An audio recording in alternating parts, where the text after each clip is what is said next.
Okay, we're going. Yeah, so tell us a little bit about what's going on. Well, where I'm at, there's been over 150 COVID deaths a day. Yeah, in Florida. So, We're in yeah, Florida, man. I'm in Florida. Sarasota, Florida. Dude, I'm in Sarasota. No, you're not, are you? Yeah, I'm in Sarasota. I'm right by the airport. True that. I'm at the Sally. That's where all these cases are coming out of and shit. Are you kidding? So I guess you're working at the hospital, right? No, oh hell no. I'm waiting to get back on a bus all the way to Georgia. Oh, okay. Okay. Yeah, pretty So much. so yeah, so what has been your experience down here then? That's hilarious. We're both in the same city.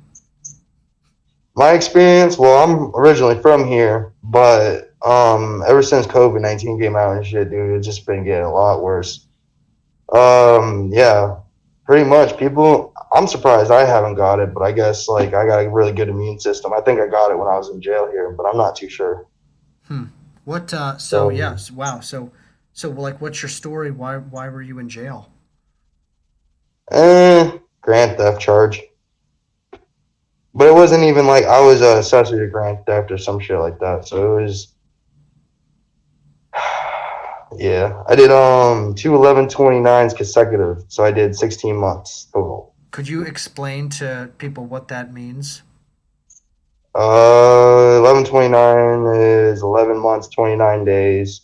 You do about 8.5 months on each one, and consecutive means that it's more like it may run concurrent, no consecutive because I didn't get out. I had to do another. I did 8 and 8, so 16. Oh, okay.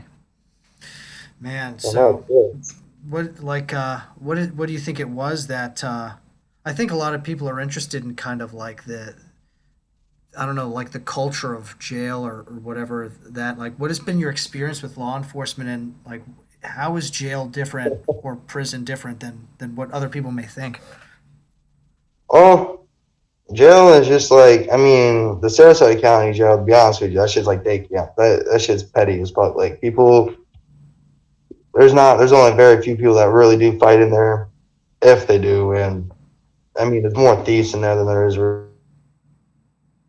really anything. Hmm. So yeah, it ain't really nothing if you just stick to yourself. It ain't nothing to it. You just do your time and get out. Wow. So yeah, So now what's the pretty next much. chapter? So you're heading back up to Georgia? Hell yeah, I'm going back up to Georgia. I got my GM job at Dunkin' Donuts back, and I'm gonna start working there again. So I'm just trying to stay clean because when I came back down here, I relapsed again, and that shit was retarded. I didn't like it. I mean, because my drug of choice is crystal meth. So Hmm. yeah, Interesting. Yeah, so yeah. so so dude, like your life sounds like it's really interesting and that like it sounds like you've learned a lot of lessons and stuff. Oh yeah, most definitely. Would you mind kind of telling us your story about your drug use? Is that something that you feel comfortable with? Yeah, I feel comfortable with that. It all started when I was like 7.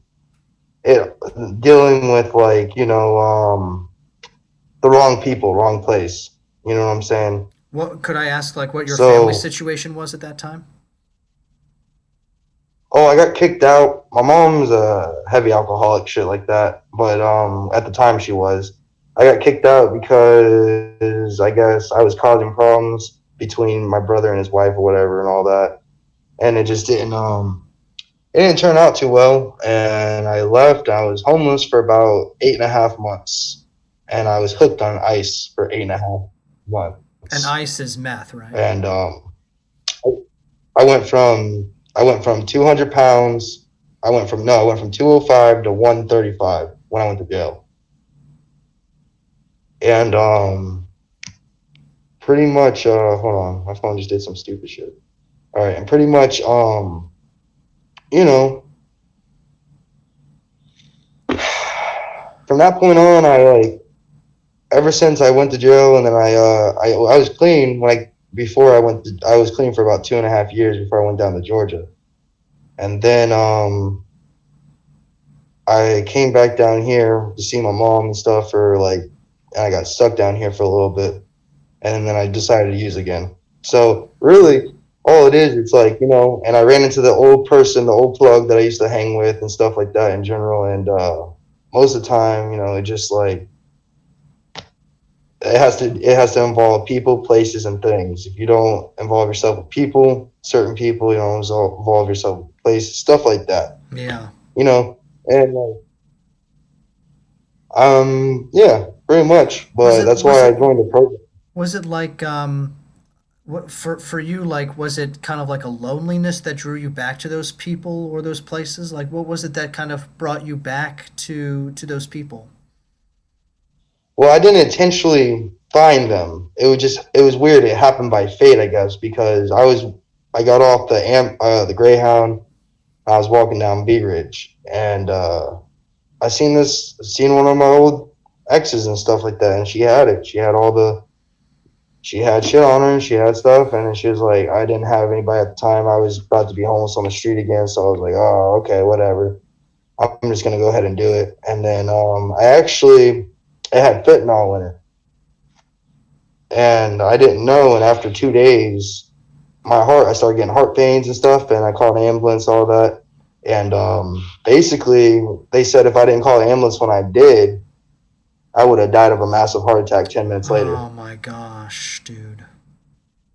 So I decided, fuck all this. I'm gonna go join a program, get clean, get a ticket back to Georgia, where I don't know where anybody, where I can't get any drugs or nothing like that. Get my job back, work, and that's the best thing I could do. So Did you that's what I'm doing right now. did you join like NA, like over by the Unitarian Church?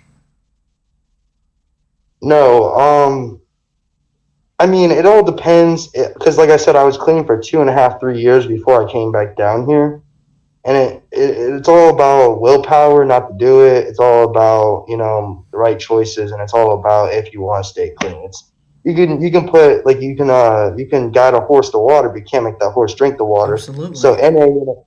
NA and AA is only going to help you so much. It's if that person wants to be clean and sober and happy. That's really all it is. Yeah. But there's I could go on and on and on and on, but yeah, Yeah. dude, Well, yeah. First of all, thank you for like sharing that story, yeah, and is there like another thing that you kind of wanted to say? Like you said, you could go on and on. Is there another story that you feel like is an important oh story that maybe other people could get something out of? yeah, don't do drugs. Like okay, I remember when I was hooked on it for 8 months, I stayed up for 14 days. I didn't sleep, I didn't eat for 14 days, and I had a felony warrant at the time. This was back when I was 18, before I went to jail and all that. And man, I was running from K9 units. I was getting away from them too. Like I was booking it. But there's no life to that. There's no fast life to that. You're gonna do drugs. You're gonna either end up dead or in jail or up in the penitentiary. That's all. That's exactly how it goes. Like I never thought and when I first turned 18, man, like people didn't. Everybody told me, oh, as soon as you turn 18, it's just gonna go fast. Your life's gonna start snapping like before your eyes and stuff like that. So as long as you have the right influences in your life and the right like stuff and like right mindset, I think you should be okay. Because man, I've been around some people that done bad things. And I've seen some horrible shit happen in like homeless camps and stuff around Sarasota. Stuff that should have never happened. That's actually So something that I'm really interested in. Like, eventually, I would like to make some money from this channel to be able to go to, the Salvation Army that's like right down by Main Street. What is by Coconut, I think. And yeah, that's what I'm.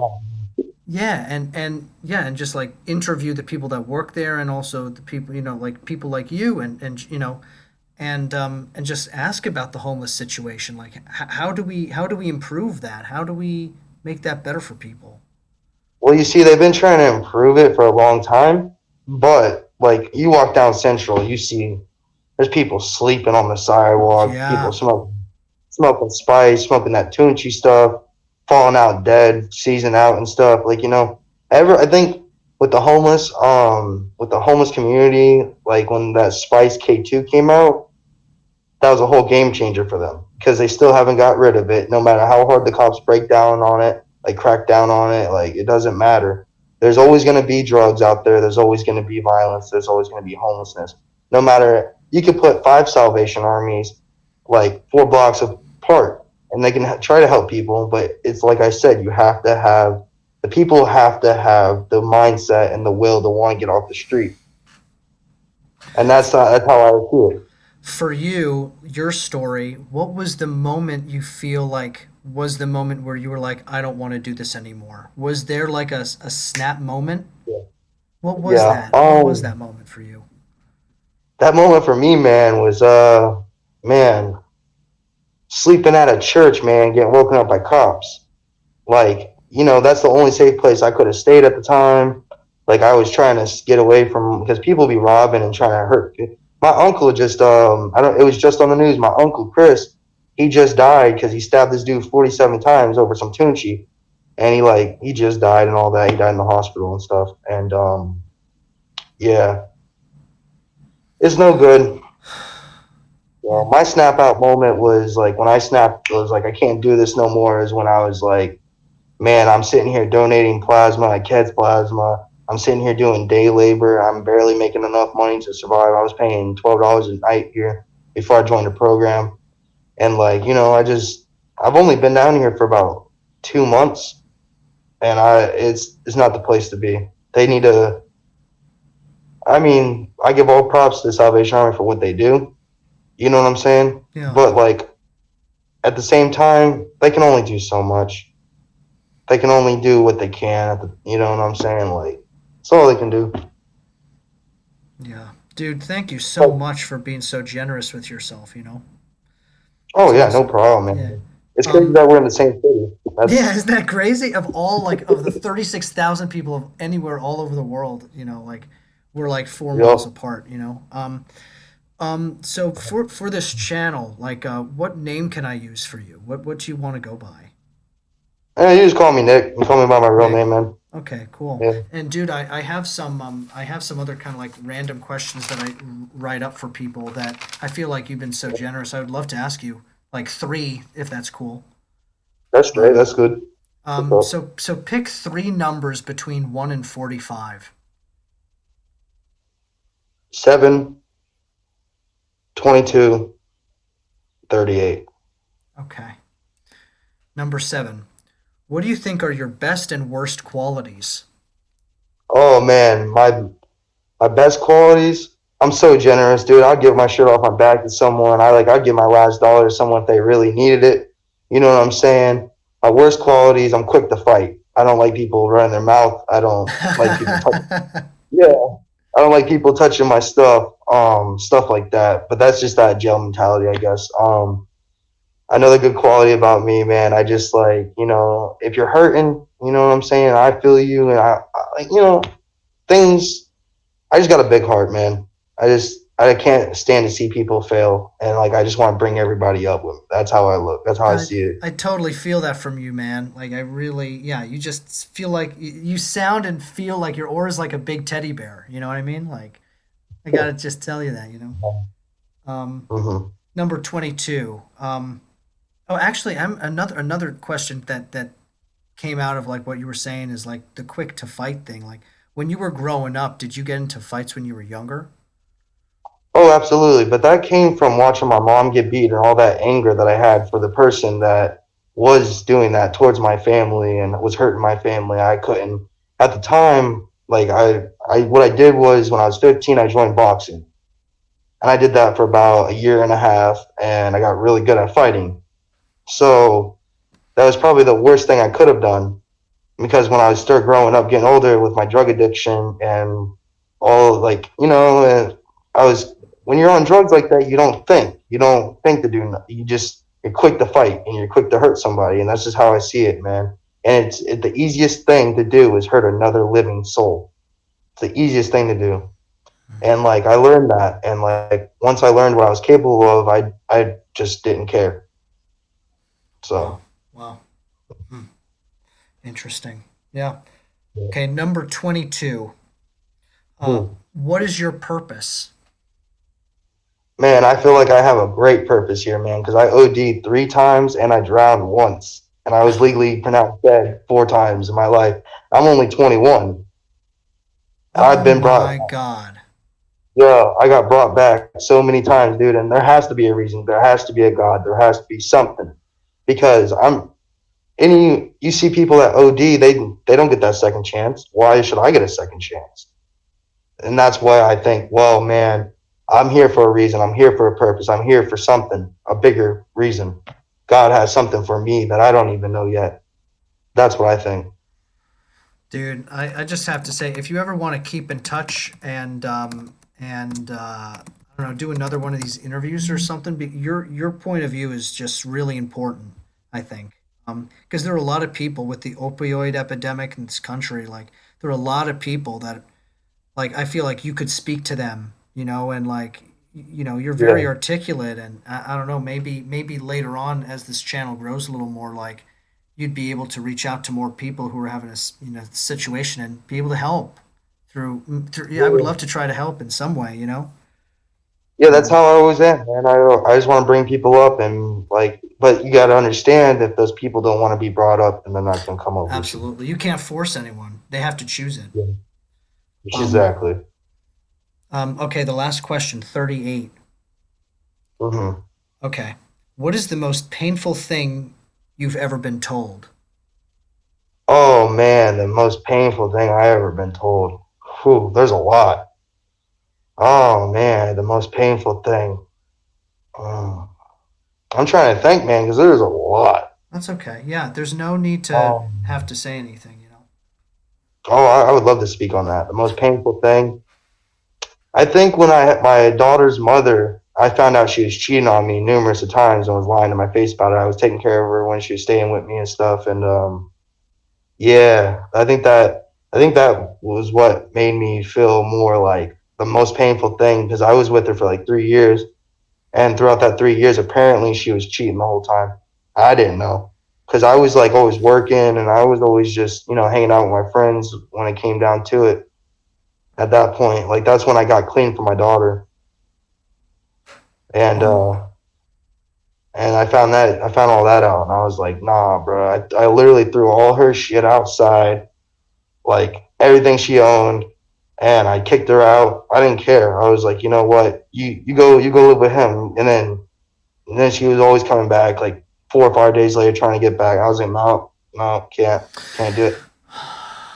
like So yeah, like how when you're connected to someone like that, right? Like, is that so? That's the woman that you had your daughter with. yeah, yeah, my daughter's beautiful. She looks identical to me. Looks identical. Yeah. Hold on, I got a picture of her. Oh shit, here we go.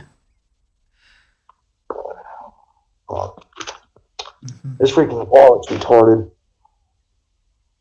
Oh, look at that! Oh, there we go. Look at that smile, huh? Yo, she looks just like her daddy. Oh, There's no doubt beyond that. But no, she was the reason I got. She's the reason I got clean for 2 or 3 years too. I had to do something for her because man, if you can't get clean for your kid, then what can you do? Like if you're just that's something that's a big thing. You know what I'm saying?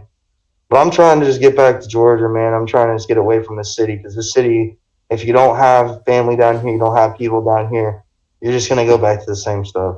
dude, you have to surround yourself with people who lift you up. In communities that offer you offer you an ability to, like, do the things that you want to do, your creative abilities, like, um It also has to do with coping. Like you got to have great coping skills. Like I give props to the Sarasota County Jail though in the reentry pod.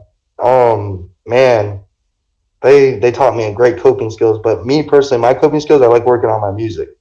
That's how I like working on like writing my stuff down and I still have things to work on. No one's perfect. I'm not perfect by far, man. I still got, things I got to work on, but with over time things will work out. I really feel that. yeah, Nick, So man. much.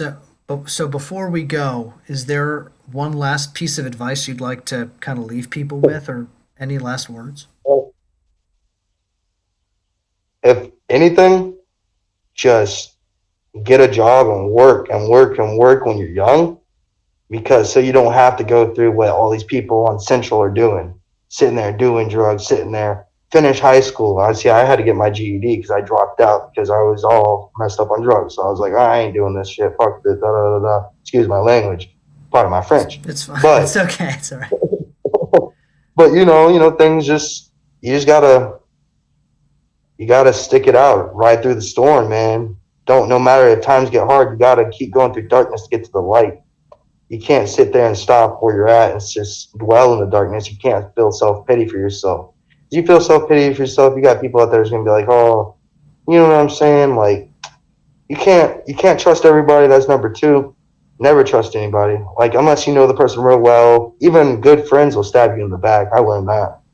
One of my best friends I went to high school with, he stabbed me in the back real bad. I didn't even appreciate that. Um, yeah, man, you just gotta surround yourself with good people. Keep your mind straight. Don't give in to peer pressure, and just keep going. Just don't stop. Pretty much. That's how Dude, I see it. that's great, man. Dude, thank you so much. I'm gonna upload this conversation like right now. So if you want to check it I'm, out, yeah, yeah, I got my other phone right here. I'll look it up. yeah, subscribe to Building Bridges, and yeah, it was great, man. It was really a pleasure. Hey, man, I appreciate doing it, man. Like most of the time, people on this app or this website, dude, they're weird, dude. they're, We're all weird. they're We're like all we're themselves. all freaky, you know. When it comes down to it, I guess so. But yeah, I'm gonna subscribe to it right now, and I'm gonna watch it. Cool, dude. All right. Well, have a good night, and good luck with Mhm. your bus trip up to Georgia. Oh yeah, thank you. All right, man. See ya. Peace.